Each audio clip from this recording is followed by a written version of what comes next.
Hi, everyone. Today I'm discussing interpersonal communication. Needless to say, interpersonal communication is very essential for what we do in everyday life, the way we talk to friends, the way we talk to family, more importantly, how we talk to one another at the workplace. These are important aspects why we think interpersonal communication is something that we all should be aware of. We should also realize that we need to practice good interpersonal communication so that it will be successful, both as individuals in society, in families, as well as we are, successful while we are working at our workplace itself. Having said that, let's move on and figure out what are the key components of interpersonal communication. What are the strategies to make interpersonal communication that much more effective? So, introducing interpersonal communication, we actually, as I said, interpersonal communication is the way we exchange information, how we express our thoughts and feelings with others. It could be at home, it could be at the workplace. It's definitely a foundation for our personal interactions with people. It definitely helps building strong professional relationships at the workplace, gets us an ability to understand one another, collaborate, and possibly work in collaboration with each other. And if we are able to succeed in interpersonal communication, any points of disagreement or conflicts can be resolved very easily.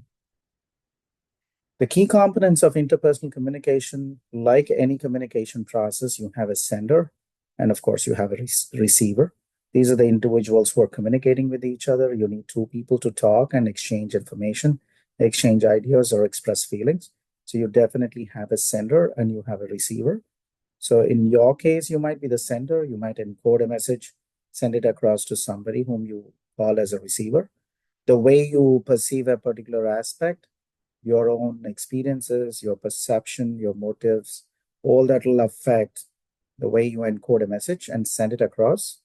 And definitely, a receiver is someone who is different from you and they have their own perception, their motives, their life experiences are different and their minds, the way they filter stuff is very different. So the receiver understands it. When the sender and receiver are two different people with two different perceptions, very different lifestyles and experiences, that's where all kinds of problems happen. Perceptual differences, linguistic barriers can be there, syntactical barriers could be there, language barriers could be there. Technology can make it worse if you're not face to face. So all kinds of issues can be there. The message itself is what is being communicated. It could be both verbal aspects and non-verbal part of the communication itself. The channels, as I just mentioned, face-to-face channel is a very rich channel of communication. We talk a lot on the phone. We text a lot. It is between people again. Email exchange between individuals is also part of interpersonal communication. All these are possible mediums or channels of communication. The feedback part is extremely important in any communication and also in interpersonal communication because the moment you get feedback, you have a sense if the person who's receiving your message has actually got the message the way you want them to get the message. And because you're soliciting feedback, you're asking feedback, and you're asking questions if things were clear or not, you're making sure there is no perceptual errors, there's no misconceptions, or if they don't have the clarity of what you are trying to ask them to do for you. So the feedback is an important aspect of closing the loop in terms of a communication cycle. The context, interpersonal communication can vary very differently between situation. If you're at home, it's a different way we talk to family members. If it's at the workplace, the situation, the environment, a formal work setting will affect the way we talk to each other. And if you're in a social gathering, the people we already know, we are familiar with, interpersonal communication is much more warm, more friendly, more forthcoming. And that kind of environment changes the way we talk to each other. And cultural aspect, if I travel to another country, the way I have to talk to someone else, I've got to be respectful of their culture. I should be sensitive to their preferences and tastes and their practices and their lifestyles as well. So the context definitely affects the way we talk to one another. And that's what we are talking in terms of culture, physical, social setting that changes the way we talk to one another. Types of interpersonal communication. The easiest, simplest form is verbal communication. The choice of words we use, the tone, the clarity, articulation, I mean, that's all part of verbal communication. Uh, say if you say, please, can you do this for me? The fact that you're using please, could you possibly do this for me? Can you kindly do this for me? You're being respectful, you're requesting, and it definitely will make the other person feel comfortable if you're asking them to do something for you. So the choice of words, the way you articulate stuff is very important, whether it's an email or personal communication, in-person communication. Interpersonal communication can be effective when you speak the right set of words. Make sure you're speaking in a respectful tone, you're very clear, and you're very articulate in what you say. So that's one part of interpersonal communication. The non-verbal aspect is your body language, the facial expressions, the gestures, the posture. Very important is eye contact, especially if you went for an interview, you want to make an impression. I think these things are as important as what you say. The body language is important, showing and exuding confidence. The facial expressions is extremely important. Posture, you should show that you're confident, the way you walk, the way you sit, and then the eye contact also shows that you know exactly what you're talking. Written communication, text-based communication, whether it's emails, texts, and letters, again, very important in terms of interpersonal communication because written communication stays. It can be recorded. And so you have to be extremely cautious in the choice of words and the tone of the email that you send. Make sure you break it down into bullet points. Do not miss the specific details that should be communicated.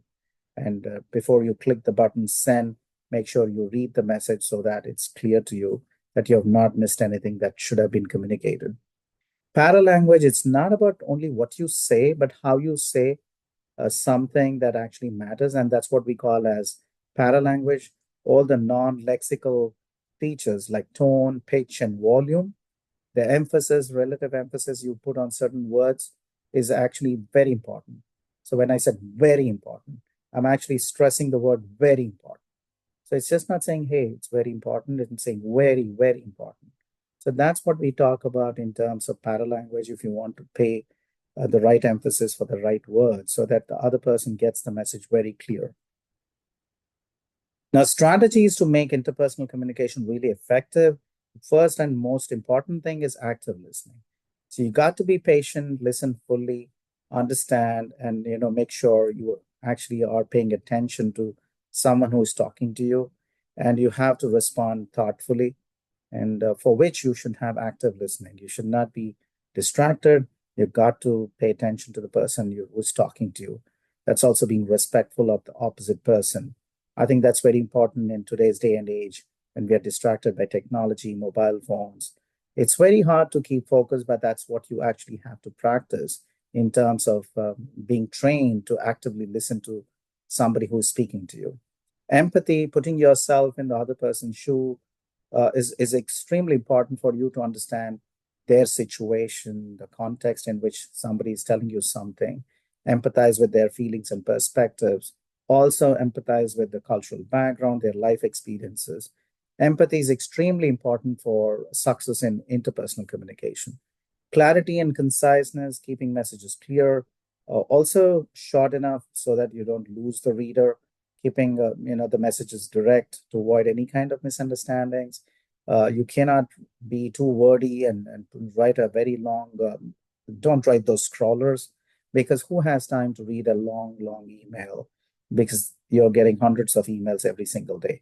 So clarity why you're writing something, and also making sure this is what you're asking or requesting in terms of help that you're sending a message to someone.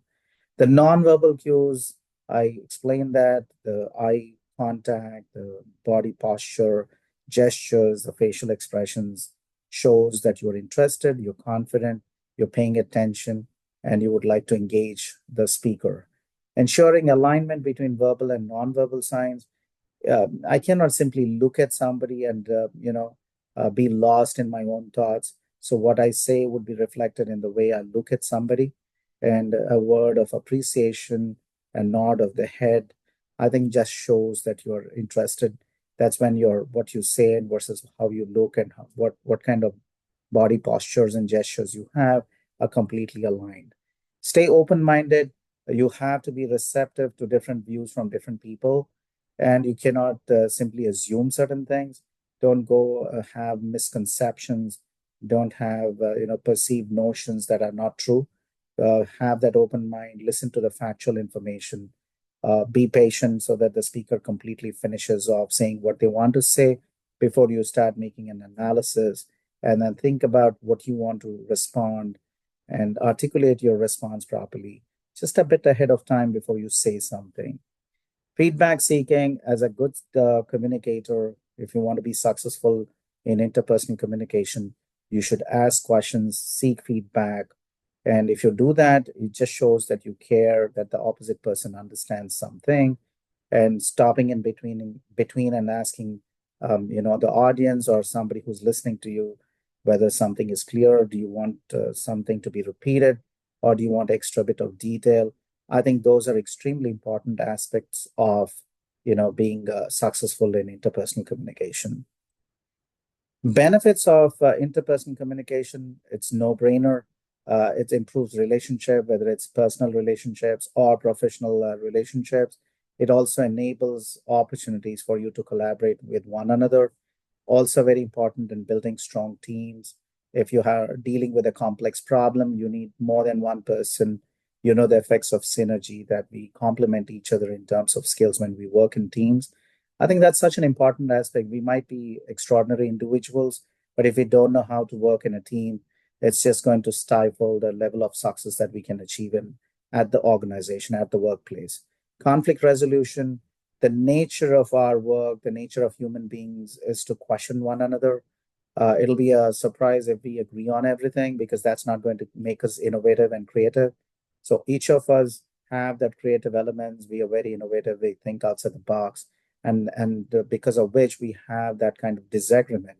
So understanding that we have different opinions, and also knowing that conflict is a natural thing and there is a positive outcome of conflict, also sensing that there is a conflict and trying to tackle conflict situations in a constructive way, not waiting for conflict to become dysfunctional, is extremely important to resolving those differences, disputes, and if there is any misunderstanding, resolving them so that we get the work done. We focus on most important issues. We actually invest our time and energies in constructive ways. It also increases satisfaction, because when we talk to each other, we build that level of trust amongst each other. And also the respect grows because they understand me better now. And the job satisfaction at the workplace is much stronger. So if you want to be successful in terms of communication, you're a manager, you're a supervisor, you're starting off your career, the important thing is to be able to go to somebody, talk to them in person, build that kind of interpersonal trust and confidence. And so that the other person understands, completely appreciates your standpoint of view.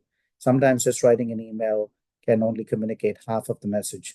So going to somebody's office, knocking on their door, spending a couple of minutes talking to them is a great start in terms of making sure that the opposite person respects your opinion, also has a chance to ask you questions, giving you an opportunity to explain more in detail. And this way, there is no confusion, there's no misunderstanding, and you have a greater sense of collaboration between each other. You get more work done, leading to a greater satisfaction at the workplace itself.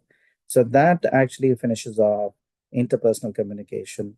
And I'm sure you all will appreciate that interpersonal communication is extremely important in today's personal life and professional success.